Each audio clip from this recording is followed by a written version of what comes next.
हाँ जी बेटा, फर्स्ट था बेटा आपका point tendency to acquire noble gas configuration या ऑक्टेट रूल। इसमें हमने कहा था कि ये आपकी सभी नॉबल गैसेज हैं, helium, neon, argon, krypton and xenon and radon. आप बेटा इसमें देखो, इसमें देखा गया कि नॉबल गैस कॉन्फ़िगरेशन जो नॉबल गैसेज होते हैं उनमें बहुत ही कम या कह लो कि बिल्कुल भी नहीं जो उनकी कंबाइनिंग कैपेसिटी होती है वो एक दूसरे से कंबाइन नहीं करते हैं। Have little or no tendency to combine with each other, ना ही आपस में कंबाइन करते हैं और ना ही किसी और एटम के साथ कंबाइन करते हैं। ठीक है बेटा, ना ही आपस में कंबाइन करते हैं विद ईच अदर और with other atoms of other elements. This mean that these atoms must be having stable electronic configuration. इसका मतलब क्या हुआ कि वो ना आपस में कंबाइन कर रहे हैं ना किसी और से कंबाइन कर रहे हैं। इसका मतलब उनकी जो noble gas configuration electronic configuration है जो वो क्या है, स्टेबल है, स्टेबल कॉन्फ़िगरेशन है। तभी तो उनको किसी के साथ भी या अपने एटम्स के साथ कंबाइन करने की कोई ज़रूरत नहीं पड़ रही है। तो आप ज़रा एक बार इनकी इलेक्ट्रॉनिक कॉन्फ़िगरेशन देखो। तो आपने ये कॉन्फ़िगरेशन वैलेंस शेल में देखो, सबसे पहले इसमें देखो हीलियम में 1s2, बाकी सबकी क्या है NS2 NP6 है, NS2 NP6 सब में क्या है।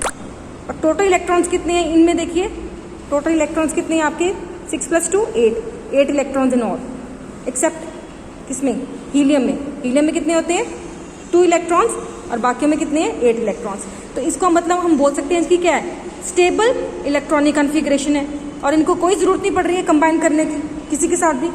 The electronic configuration of the valence shell for all the noble gases atom except helium can be expressed as NS2 NP6।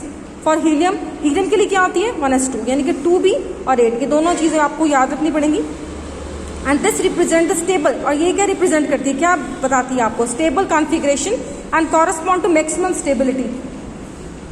Stable आपको बताती है कि मैक्सिमम इसकी स्टेबल कॉन्फ़िगरेशन है और मैक्सिमम स्टेबिलिटी है। स्टेबल कॉन्फ़िगरेशन का मतलब भी क्या है, मैक्सिमम स्टेबिलिटी, वो स्टेबल है। Due to the stable configuration the noble gas atoms neither have any tendency to gain. इस वजह से ड्यू टू द इस जो स्टेबल कॉन्फ़िगरेशन की वजह से नॉबल गैस जो एटम होते हैं ना ही वो क्या करते हैं गेन करने की उनकी कोई टेंडेंसी होती है और ना ही लूज करने की, इलेक्ट्रॉन्स को ना ही गेन करने की और ना ही इलेक्ट्रॉन को लूज करने की कोई टेंडेंसी होती है। और देयरफॉर उनकी जो कंबाइनिंग कैपेसिटी भी क्या है, वो क्या है, 0। कंबाइनिंग कैपेसिटी आप समझ आ गई ना आपको, इसमें आपकी कंबाइनिंग कैपेसिटी भी आ गई जिसको हम वैलेंसी बोलते हैं। It's very important. आपने क्या बताना है कि स्टेबल कॉन्फ़िगरेशन की वजह से, ठीक है, मैक्सिमम उनमें 8 इलेक्ट्रॉन्स हैं या फिर हीलियम के केस में सिर्फ 2 हैं। तो इसमें बताया उन्होंने कि इस स्टेबल कॉन्फ़िगरेशन की वजह से उनमें ना ही टेंडेंसी होती है इलेक्ट्रॉन्स को गेन करने की, ना ही टेंडेंसी होती है इलेक्ट्रॉन्स को लूज करने की, ना ही वो इलेक्ट्रॉन को लूज करते हैं अपने, ना ही उनको गेन करते हैं। तो जब ये ज़रूरत नहीं पड़ती तो वो किसी से कंबाइन भी नहीं करते हैं। तो उनकी कंबाइनिंग कैपेसिटी फिर क्या होती है, 0। उनकी कंबाइनिंग कैपेसिटी क्या होती है बेटा, 0। तो ये फर्स्ट पॉइंट था आपका। और इसको आगे हम फर्दर आके बोलते हैं। इसीलिए जो बाकी एलिमेंट्स हैं वो भी क्या करना चाहते हैं कि वो भी अपनी जो कॉन्फ़िगरेशन है उसको इतना स्टेबल बनाना चाहते हैं, मैक्सिमम स्टेबिलिटी होगी। तो स्टेबल कब हो रहे हैं, उनको दिख रहा है कि मैक्सिमम स्टेबिलिटी कब आ रही है, जब मिनिमम आपकी कम से कम 8 इलेक्ट्रॉन्स हो आपके वैलेंस शेल में। आपके वैलेंस शेल में कितनी हो, 8 इलेक्ट्रॉन्स और 2 हीलियम की केस में, तो 8 इलेक्ट्रॉन्स होने चाहिए। तो हर कोई एटम या एलिमेंट क्या करेगा, एज अ टेंडेंसी और urge of atoms of various elements to attain stable configuration. हर कोई चाहेगा कि उसकी कॉन्फ़िगरेशन कैसी हो जाए, स्टेबल हो जाए।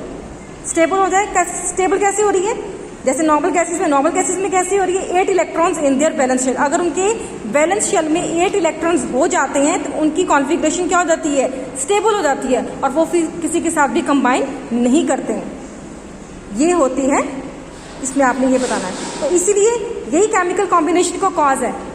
ये एलिमेंट्स तो हमने मान लिया कि सभी क्या है, इनकी स्टेबल कॉन्फ़िगरेशन है, इसलिए इनमें कोई भी टेंडेंसी नहीं है, ना एटम या ये इलेक्ट्रॉन को लूज करते हैं ना ही इलेक्ट्रॉन्स को गेन करते हैं, तो ये स्टेबल है।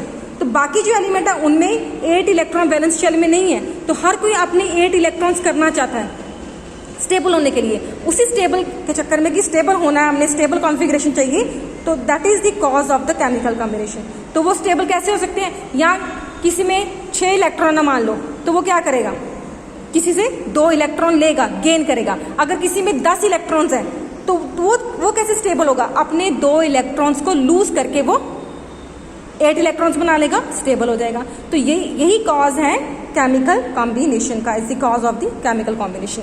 ये फर्स्ट पॉइंट था बेटा आपका। सेकंड पॉइंट है बेटा आपका इसी में आ जाएगा। अभी सेकंड पॉइंट शुरू किया, इसमें है आपका ऑक्टेट रूल। हमने पढ़ा था ना ऑक्टेट रूल क्या होता है।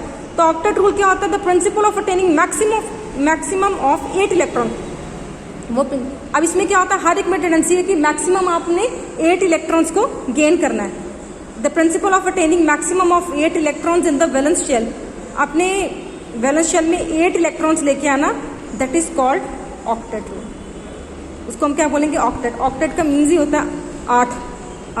तो 8 इलेक्ट्रॉन्स लेके आएंगे वैलेंस शेल में, उसको पता उसके बाद वो क्या हो जाएंगे? स्टेबल। ना वो गेन करेंगे, ना इलेक्ट्रॉन ना लूज करेंगे। सेकेंड पॉइंट है बेटा tendency to acquire minimum energy and maximum stability. हर कोई इसमें अब ये भी चाहेगा कि जब बेटा आपकी मिनिमम एनर्जी होगी, स्टेबिलिटी तभी होगी।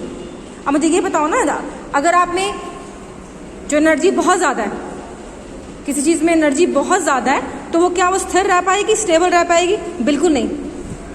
एक छोटे बच्चे को देख लो, उसमें कितनी ज़्यादा एनर्जी होती है, उसमें मैक्सिमम एनर्जी होती है, तभी वो इधर उधर घूमता रहता है, वो टिकता ही नहीं एक जगह पे।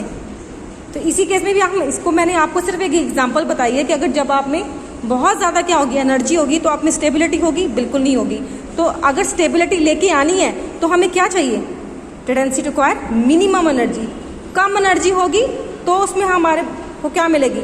Maximum stability. ठीक है, तो अब यही केस है। अब इलेक्ट्रॉन्स यहाँ पे क्या चाहते हैं? Elements the atoms combine to form chemical bonds to acquire a state of minimum energy. जो एटम्स है कंबाइन करते हैं किस लिए? एक और चीज़ के लिए, state of minimum energy, minimum energy लाने के लिए, क्योंकि मिनिमम एनर्जी होगी तभी उसमें मैक्सिमम स्टेबिलिटी होगी। The state of minimum energy corresponds to state of maximum stability.